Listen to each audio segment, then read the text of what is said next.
let's touch on another important sector, which was a major focus for the Buhari government in the first time. Mr. Amaechi speaks to us on some of the major projects, the borrowings and expectations. Minister of Transportation now. Minister, it's a pleasure talking to you. Interestingly, the first term of this administration is one in another few days that will be, and in fact, the cabinet will be dissolved. Do you see yourself coming back into the government in the next dispensation? I have to be the president. I'm not the president. The president will decide those who will come back and those who won't come back. So it's between God and the president. So I don't know. So you don't think you might get a second shot? I don't know. I'm not the president. But you're a close ally to him. Everybody's close to the president. You were the DG of his campaign. It doesn't place on you any special advantage over others. The president knows the criteria with which you choose his ministers, and he's not spoken to anybody to tell anybody who will come back and who won't come back. You think you have not performed enough to get a second shot? Well, I'm not in the position to assess my performance. I mean, there were set targets, there were promises that the party has made also. In 2015, you were very much in the speaking on the podium at the 2015 when the promises were being made about what he wanted to do. But some of the things you said, Honorable Minister, especially the target you gave yourself, would you consider yourself a success? Huge success. What are the promises that the president made? He promised security. At that time, what was the problem was Boko Haram. To a great extent, Boko Haram has been decimated. It may not have disappeared, but whether I like it or not, nobody's attacking you any longer in Abuja. Before we came, they had attacked the United Nations office in Abuja. They had attacked Nyanya. They had attacked. In fact, it was bad. It was so bad that the governor of Kano State didn't want me to sleep in Kano. But while we have arrested that, other forms of insecurity have surfaced, and largely because of poverty. If I speak now, they will say you're attacking PDP, but you will agree that poverty is not a one-day thing.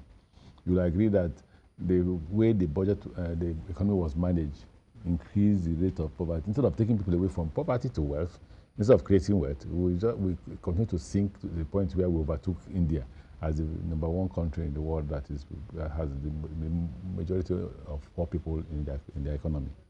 So if you looked at that, you ask us what are we trying to address. What we met in office from the past president is what we call a pyramid structure, where you had very few persons fabulously rich, too rich to even imagine, and a large number of people below the pyramid that are very, very poor. So what the president has to do is to see how to trickle down investment from infrastructure to the poor people who are below the pyramid. So to achieve that, you will certainly not go to the poor people and start giving them money. You just have to grow the economy, and growing the economy, you have to grow infrastructure. So we're focusing on power. At the time, we had about 7,000 megawatts of power. Do we still have it now? The answer is no. Why? There are administrative issues which the Minister for Power is resolving. Once he resolves it, we'll back to 7,000 megawatts. That's the highest in the country. Yeah, it has ever happened in the country. I just came back from Ibadan, where I went to receive certificate of occupancy for an ICD project, in inland container depot in Ibadan. And when we finished, the governor and I decided to take a ride on the railway. And I discovered that the last time I went on inspection 2 weeks ago, they were at 123 kilometers. Now they're at 136, 137 kilometers, which means you're left with just 21 kilometers to complete Lagos to Ibadan. And I did tell them one thing. I said, listen, one of the benefits of having this railway up to Ibadan is that you will create jobs. So you will grow your economy and probably create wealth. But you must also prepare to know that the Apapa gridlock may transfer to Ibadan and may become Ibadan gridlock. So you must prepare to do a road from where the station is now to the express road to see how you can manage your traffic while we are waiting for the loan, which we had applied for, to construct from Ibadan to Kano. So don't forget that when we came, the Kaduna-Abuja rail was abandoned. They had not completed the payment of the counterpart funding. We completed it. We dealt with the issue of acquisition of the right of way. The alignment was not completed, so we had to do that and completed the construction.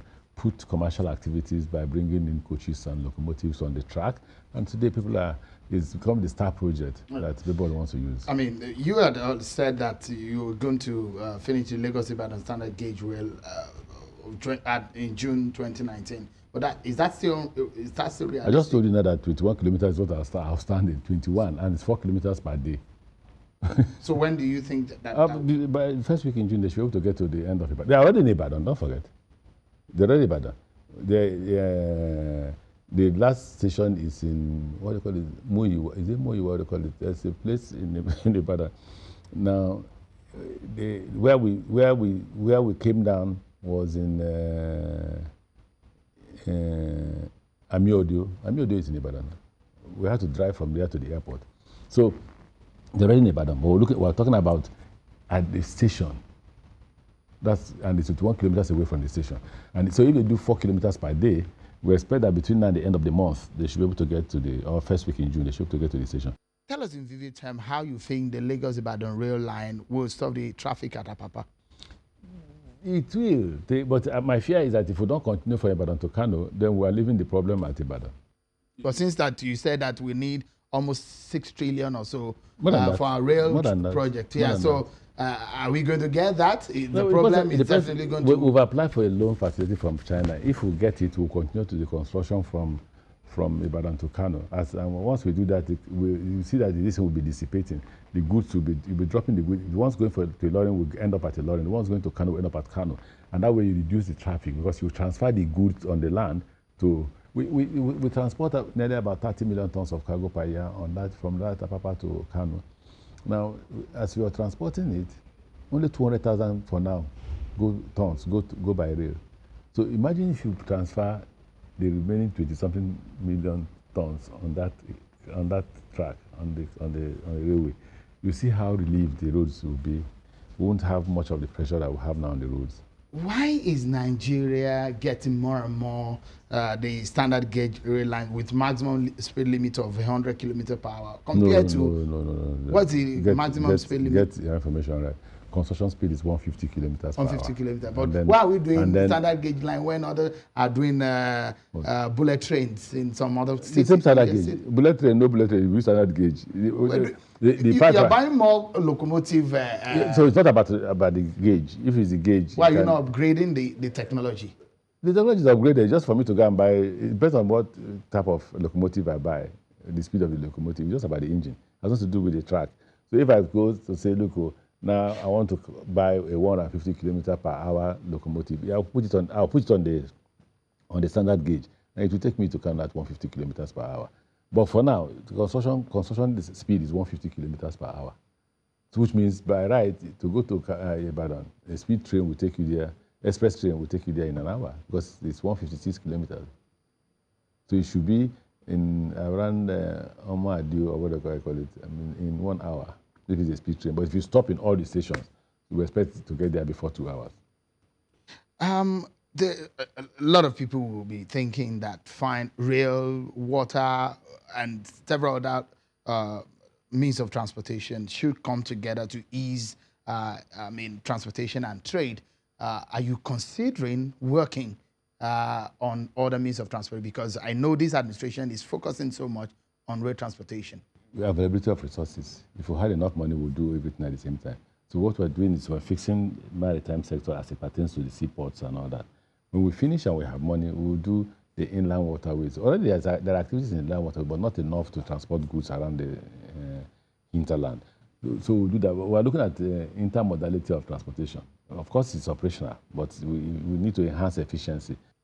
As the idea of a national carrier for our aviation sector, a dead one? No, I don't think it's dead. It's not dead, but it's not on the burner now until the new government is formed. So it's a possible idea? It is. The problem is not whether it is possible or not. The problem is the modality. We differ in the cabinet. There are those who believe that government should not fund it. There are those who believe that government can fund it for now and sell it later. But it's just a matter of which part of this you support, the argument.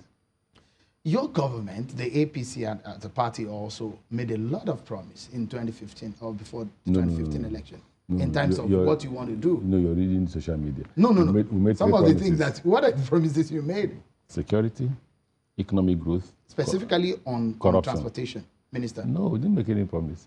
Really? No. Let me tell you what we didn't make any promise. We promised that in the course of economic growth, we develop transport infrastructure, and we're facing it. But we didn't single out transport to say these are the specific things we will do. The most important thing was that, look, this is about economic growth. So when we get into the economy, we will address the challenges and find solutions to the problems. That's what we say. When are you adding to the coaches on the Abuja Kaduna?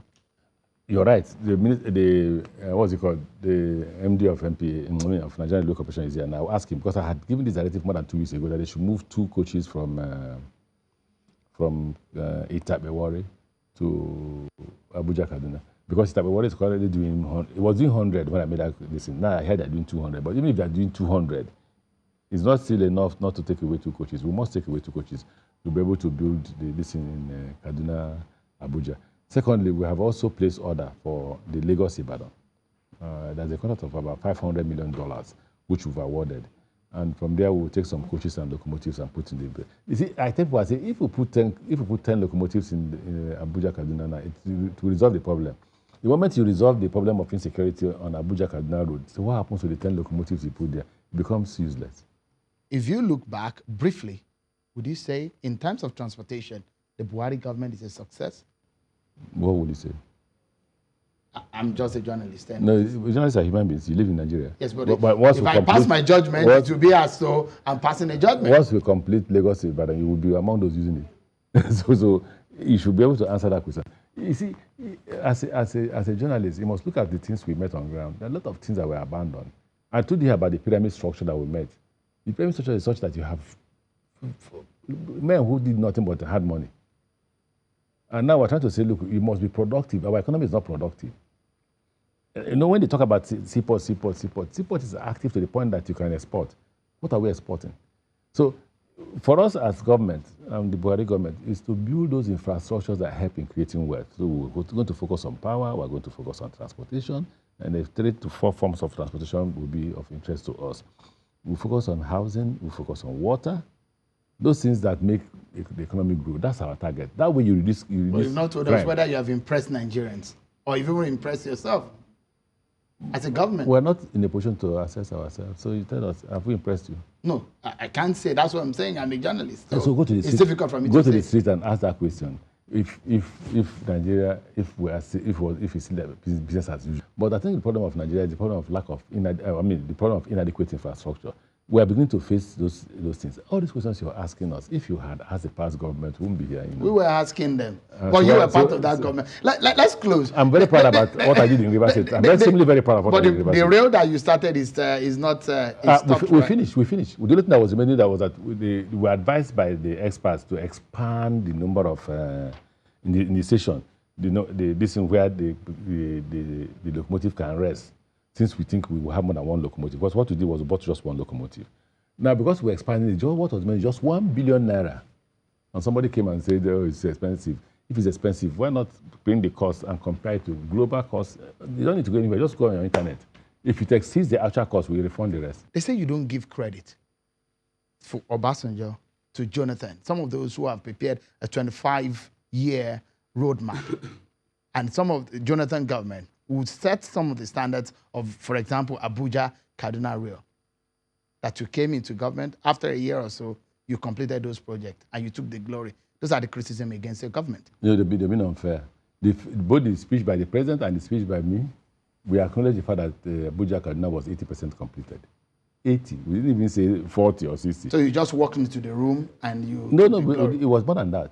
We had to bring the money that they couldn't bring to complete the remaining 20%. We had to buy the coaches and locomotives and employ workers to run this thing. So that is 20%. So they did well? Of course, in terms of getting to that 80%. But again, if you look at the economic viability of rail projects, that is not why they should have started. They should have focused on Lagos straight to Kano. The spur from Minna to Abuja to Kaduna, I won't say whether they are necessary or unnecessary, but they were not the most important spurs. But that's why they focus. They focus on taking people. Because you see, the problem with that is that we are making a loss. Abuja Kaduna, we're making a loss because we are subsidizing for both the poor and the rich, which is what the rail is about. But if you subsidize that on the Lagos to Kano directly, then you make an economic growth. But that's some of the portions also of the interview with the Minister of Transportation, Rotimi Amaechi, who is now out of job because that cabinet has been dissolved since. So we're looking forward to how the Buhari government's second term in office will look like, the shape, the form, the policy document. We've still not seen as much of that. They said it is the next level. How would you as a Nigerian assess the Buhari government in the first term? We've taken on some of the men behind some of the sectors in that first term in office. Well, everyone, that's our show for tonight. Many thanks for watching. I'm Sean Akimbaloye. Enjoy the rest of your evening.